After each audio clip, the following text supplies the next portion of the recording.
moving on, let's finish out with my reveal of my AL West all-time rosters.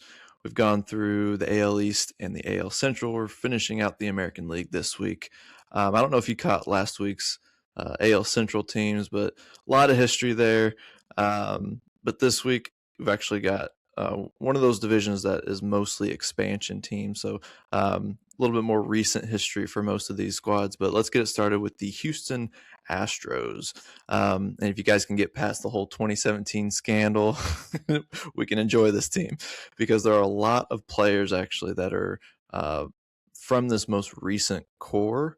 The guys like Jose Altuve, Yordan Alvarez, Alex Bregman, Carlos Correa, George Springer, they all make it on this roster because they've been some of the best at their positions in this franchise's history. This team, the Houston Astros, started in the early 1960s as one of the first few expansion teams in Major League Baseball. So got a little bit more recent history here. So a lot of guys from this most recent core are making it on this squad. Obviously, you've got your two Hall of Famers, Craig Biggio and Jeff Bagwell, two of the most revered in this franchise's history. Those are absolute locks. As far as the catcher position, you might be wondering why there's not a backup catcher on the bench. And that's because Craig Biggio actually came up into the big leagues as a catcher. So he's got a lot of catching experience. So I actually was able to nix a backup catcher off of this roster because there's just not a lot of big names in their history. So knowing that I have to keep on like an Alan Ashby or a Jason Castro that I'd have to have as a spot on this roster, eating up a spot for someone else. So you can actually do a lot of things with this lineup. Biggio at catcher, Altuve at second, move Yordan to the DH, throw in Springer into the outfield, make this lineup even better. But I went more traditional with the starting lineup for this presentation. But a solid crew. Obviously, you got championship pedigree with the guys who are on the two championship squads in 2017 and 2022. So yeah, looking at the pitching side of this team, some really top arms in this rotation that I've got. Justin Verlander, we had another sighting for him. We had him last week with the Detroit Tigers, obviously, but two Cy Youngs with the Houston Astros and two World Series championships, a sub-3 ERA with the Astros. Absolute lock for the rotation. You got some earlier favorites of J.R. Richard, Nolan Ryan, and Mike Scott, 70s, 80s guys. Nolan Ryan, the Hall of Famer, the lone Hall of Famer in this rotation. Obviously, Verlander will be someday, but Nolan Ryan is going to be popping up a few times in this division. Roy Oswalt rounds out the rotation. He was a guy I grew up watching when the Astros were actually in the NL Central, playing in that 6-team division for some reason before moving back to the AL. I was always so confused by that. Yeah, there were 6 teams in the NL Central and then 4 teams in the AL West. It was like, it's a pretty easy fix there, and they finally did it. So solid rotation. In the bullpen, we've got the Hall of Famer Billy Wagner, clear lock for the closer spot. Got guys like Brad Lidge, Ryan Presley, Dave Smith, Joe Sambito, and then when I fit in 3 starters from the Astros history to round out the bullpen, and Joe Niekro, a knuckleballer, Garrett Cole, obviously a very recent part of that core, again with the Altuve and all those other guys. Very short stint, but very, very impactful in an Astros uniform. And then Roger Clemens, we got the Rocket on here. And I think Yankees fans are going to be pretty pissed because the Yankees were the only team that I didn't have Roger making it on the 4 teams that he played in his career. I just think with his stats with the Yankees, they were his worst of his career. But here, another Cy Young to his name. Even though it was a short tenure, it was one of the best, really strong 3-year run with the Astros. Just looking at this roster, what are you feeling? Yeah, I mean, there's really no doubt that peak Astros history has been recent. I mean, the World Series titles. I don't even who cares about? I mean, yeah, the scandal is awful, but I mean, who cares? I mean, they're still good even without the scandal. They're still a really good team, and they pulled off a couple World Series. So I mean, it really of all this team, it'd make the most sense to have guys from the 2010s and 2020s Yeah. on. So I like it. I like it. Yeah, so not really, any big names getting left off of the roster here. I think position player wise, you look at like Joe Morgan early in his career before he went to the Reds, Doug Rader, Terry Poole, Hunter Pence. Guy I grew up watching that. That's probably maybe the biggest omission, but not really that consequential. He'd be a bench player anyway. Pitching wise, Dallas Keuchel, part of that 2017 squad. Mike Hampton, Lance McCullers, Will Harris, Roberto Osuna, a couple of relievers, but no one really too outlandish that are being left off this roster. Maybe Jose Valverde. That's he'll pop up later, but yeah, I think for the most part, there's not really a big name that's being left off of this roster. Looking at the Los Angeles Angels next, got history with the they've kind of just changed their name, but never really left Los Angeles. They've been the Anaheim Angels. They've been the Los Angeles Angels of Anaheim, and then finally just the Los Angeles Angels. Pretty solid outfield. This is one of the things that jumps out first with Mike Trout, Vladimir Guerrero Sr., and Garrett Anderson, but you also got guys like Darren Erstad and Tim Salmon. So a lot of big bat outfielders on this squad. But the one thing that might be jumping out at some of you is that there seems to be an extra bench spot. We got 5 players on the bench. It would make you think that there's 27 players on this team, but there is 26. But we've got Shohei Ohtani on this roster, and it's the one exception of all the 30 MLB teams is that he is a two-way player, so he's going to show up in the lineup and in the pitching rotation. So obviously got to have Ohtani here. Fair warning, he's not going to be on the Los Angeles Dodgers yet. Yeah, I'd say they've had a little more history to maybe substitute for the Angels. We get another Bobby Grich sighting.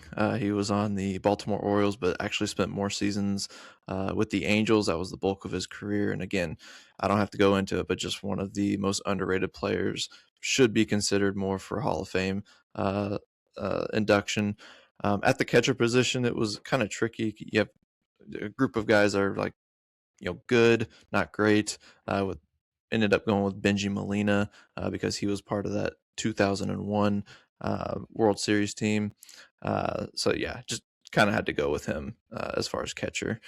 On the bench, you do have Rod Carew, another Hall of Famer.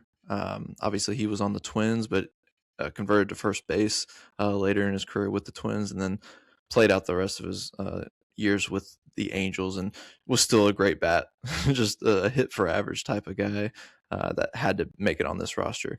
I thought about Albert Pujols, really thought about it. That's what I was going to ask. That's what I was going to ask. Where's Mr. Pujols? Just a huge dip in his baseball reference page is like a tale of two halves. One of the greatest 10-year runs in St. Louis, greatest 10-year runs you're ever going to see from a baseball player, and then just a complete drop off, at least average wise. I mean, he was still putting up some home runs in those first few years with the LA Angels, but just not the same player that he was once he left St. Louis. It's actually fascinating to see. So ended up going with Wally Joyner as the top first baseman, a fan favorite of the Angels' history, and a guy with some lefty pop. So I thought he was the most historical, legacy-wise pick for the first base spot. Looking at the pitching, got another Nolan Ryan sighting here. This was, I don't know if this is peak Nolan Ryan. It's either this or the Astros, but he gets the top rotation spot here. Obviously, like I said, Ohtani makes it here, and then some just like solid starters from their history: Chuck Finley, Jared Weaver, and John Lackey. Lackey was actually started off as a relief pitcher, was a closer on that 02 World Series team. So solid rotation here for the Angels. And then when you go to the bullpen, you get couple of really strong closers. Ended up going with K-Rod, Francisco Rodriguez, for the closer spot. He passed. He was the guy that passed Bobby Thigpen for most saves in a single season. So definitely had to have him on there over Troy Percival, who also makes it onto this bullpen.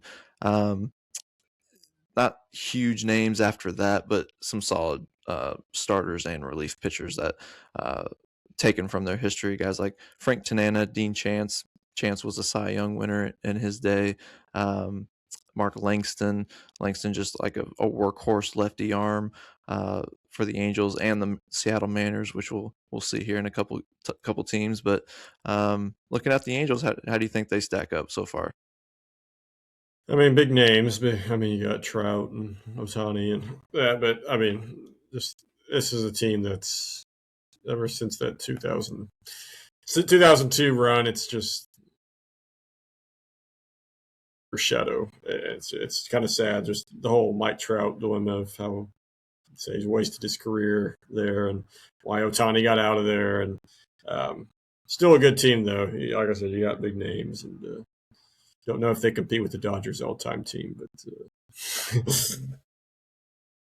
All right. Well, let's move on to our next team, and that is the Athletics, who are currently not have a home. Vegas, Sacramento do not have a home currently, and next year we'll be able to say probably the Vegas A's. All right. Lots of history here. This is the one non-expansion team in this division, so lots of Hall of Famers in the lineup. Ricky Henderson, Eddie Collins, Jimmy Fox, Reggie Jackson, Al Simmons, Mickey Cochran.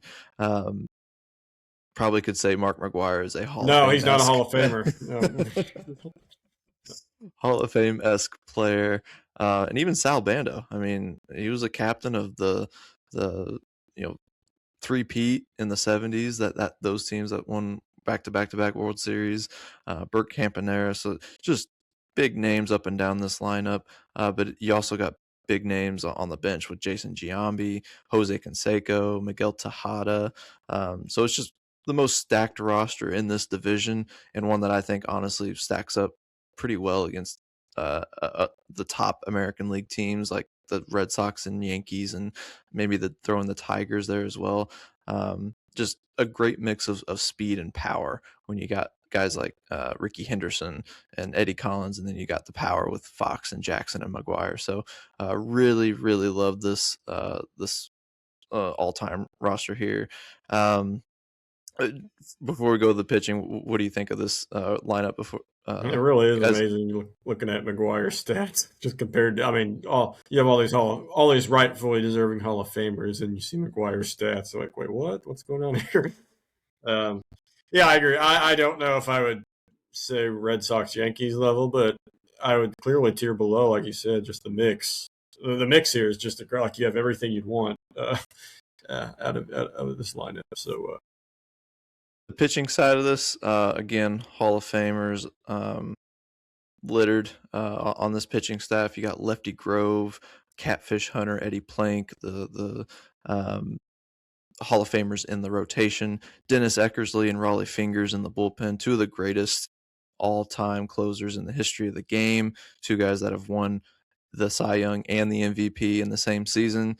We mentioned Willie Hernandez last week of the Tigers being in that group, the only three to ever do it as a closer, as a relief pitcher, but also just some almost forgotten relievers in Liam Hendricks and Houston Street for this A's team.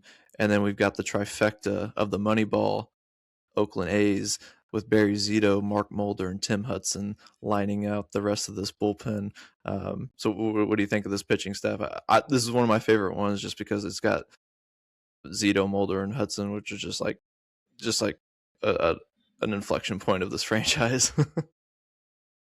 Yeah, it's Brad Pitt. Is he going to be the GM here? Or what? Could be. Yeah. Yeah. Oh, I mean, it's just. I agree. I like. Yeah, this is one of the more fun teams to just analyze and just think, and just like picture everybody. And so. Yeah, I'm not a baseball big enthusiast. So like a lot of these pitching, I know like about the Moneyball thing and all that, so I recognize those names. But um, still, you got 5 Hall of Famers. That's nothing to scoff at. I mean, it might not be names that the common guy knows. I mean, I know Lefty Grove and stuff. Yeah, yeah, Still, I looking at it, they're a hair behind Red Sox and Yankees. yeah, yeah. Seattle Mariners next. This is actually a really fun lineup to look at because you've got some recent favorites of Ichiro Suzuki, Ken Griffey Jr., Alex Rodriguez, even throwing in Cal Raleigh at catcher because honestly, who else are we going to put at catcher for the Seattle Mariners? I think he's done enough already in his short career to warrant a spot here because there's really just not much in the Seattle history for catching. But you also throw in Robinson Cano and Jay Buhner, and then another Hall of Famer in Edgar Martinez, one of the best DHs next to Big Papi, just as like a true DH guy that always played that position. On the bench, you get some valuable contributors in Brett Boone and Nelson Cruz, and then Julio Rodriguez, another recent guy that obviously only has a few seasons under his belt, but already has done enough as a pretty dynamic 5-tool star to make it onto this roster, at least on the bench for now. Maybe has an opportunity, but with a very strong outfield, it's going to be pretty tough for him to break through on the starting lineup. On the pitching side of things, pretty top heavy. Randy Johnson, King Felix Hernandez at the top of this rotation, followed by some just solid workhorse type of guys that Seattle's had in their history. Jamie Moyer, Freddie Garcia, Hisashi Iwakuma, just guys like that aren't big names that jump off the page, but just solid guys from their history. In the bullpen, though, got one of probably the best closer in the game right now, in Edwin Diaz. Obviously, has spent some years with the New York Mets, but got most of his really top seasons with the Seattle Mariners. Filling out the rest of this bullpen, got some other solid relievers in Kazuhiro Sasaki, Arthur Rhodes, Rafael Soriano, and Norm Charlton, and then not to mention J. Putz. And then threw in a couple of long relievers starters, Mark Langston, who we saw on the LA Angels, and then Mike Moore. This team might get hit around after Randy Johnson and Felix Hernandez have thrown their games once you get to the 3, 4, and 5 starters, but a good lineup that could probably stack up against a lot of tough teams. Well, if you can count on Johnson and Hernandez to throw a perfect game, which they have both are on the short list of guys who've done that, then yeah, you don't really have to rely on the good, not great 3 guys after that. So, yeah, Seattle's not had a fantastic history, but like you said, there are some really fun names on here. Hey, they still hold the record for most wins in a single season. So yes, they do. That's something they can hang their hat on. Less than 50 losses. They have less than 50 losses, and then just completely shit the bed. Yeah. All right, let's get to our last team, and that is, last but not least, the Texas Rangers. So you'll notice good core from those 2000, I believe it was 11 and 12 when they went the back-to-back World Series, or was it 10-11? I think it was 10-11. 10-11. 10-11, because the Cardinals got them in 2011, and that was their second one. And the Giants were only playing baseball in even numbered years. So right. So you get guys like Ian Kinsler, Michael Young, Josh Hamilton, and Nelson Cruz onto this roster, at least on the position side.